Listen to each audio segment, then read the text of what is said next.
Il y a bien des années, le château du sultan était le plus magnifique du monde, tout entier de porcelaine précieuse et fragile.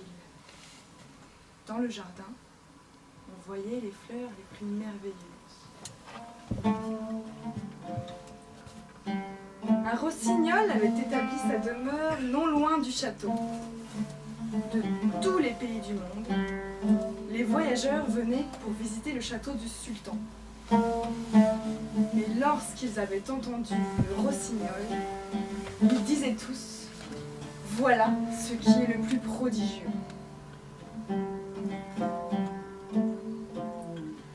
Alors, le sultan voulut l'avoir à sa cour et envoya un messager le chercher. Dans le château, on avait fait des préparatifs extraordinaires. Dans la grande salle où le sultan était assis, on avait placé une baguette dorée pour le rossignol. Et le rossignol chanta si bien que les larmes en vinrent aux yeux du sultan. Sa voix allait jusqu'au fond du cœur.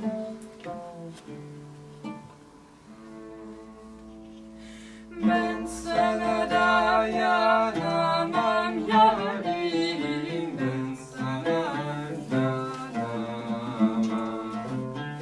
Ben sana dayanamam yarim, ben sana dayanamam.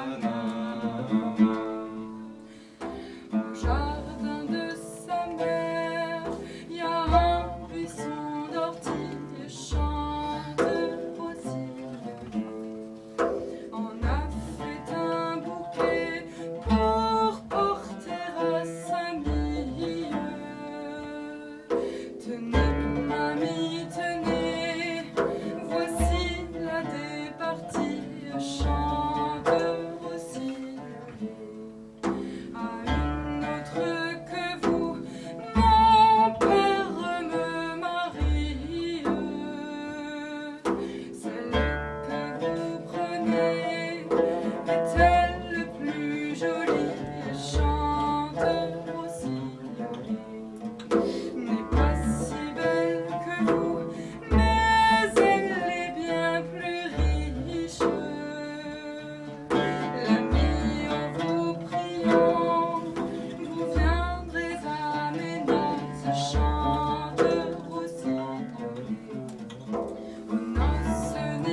Telle était la rose qui fleurissait sur la plus haute branche de de l'arbrisseau.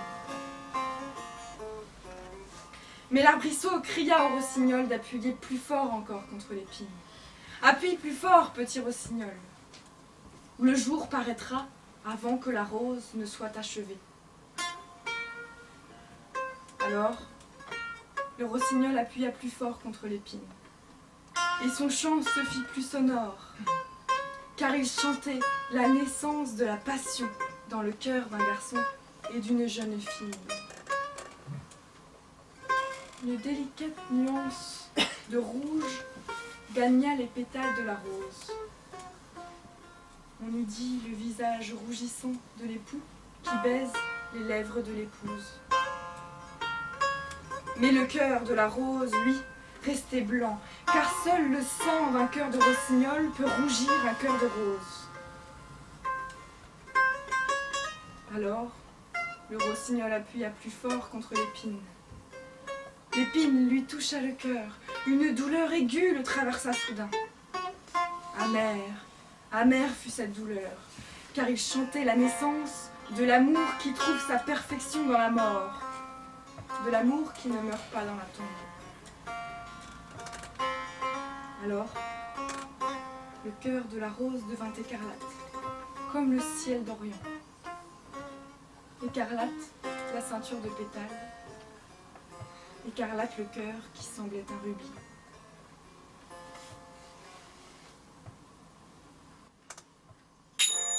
En ce beau printemps, je vois la face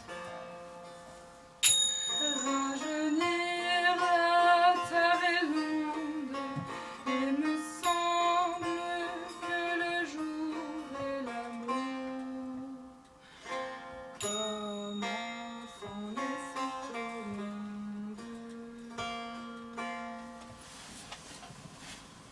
En Iran, on raconte que les 7 premiers jours du monde étaient merveilleux.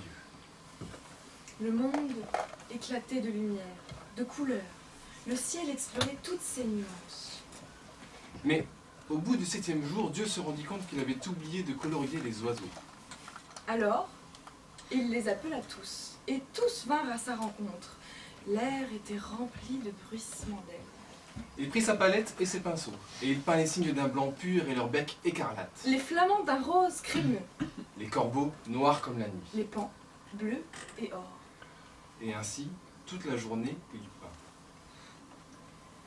Mais alors que le soleil s'apprêtait à se coucher et donnait à tous les oiseaux une belle teinte orangée, un petit oiseau arriva. C'était le rossignol. Mais pour lui, il ne restait aucune couleur. Toute la palette était épuisée. Alors voyant que le petit oiseau était si triste, Dieu décida de lui offrir le plus beau des cadeaux. Avec son pinceau le plus fin, il prit une toute petite touche d'or qui lui restait là au bord de sa palette. Il la déposa avec la plus grande délicatesse sur la langue du rossignol. Ce n'est peut-être qu'un petit éclat de peinture, dit-il. Mais là où je l'ai déposé, cela vaut toutes les couleurs de l'arc-en-ciel réunies. C'est ainsi que le rossignol devint un chanteur exceptionnel.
Je connais ni père ni mère, ni cousin germain ni frère.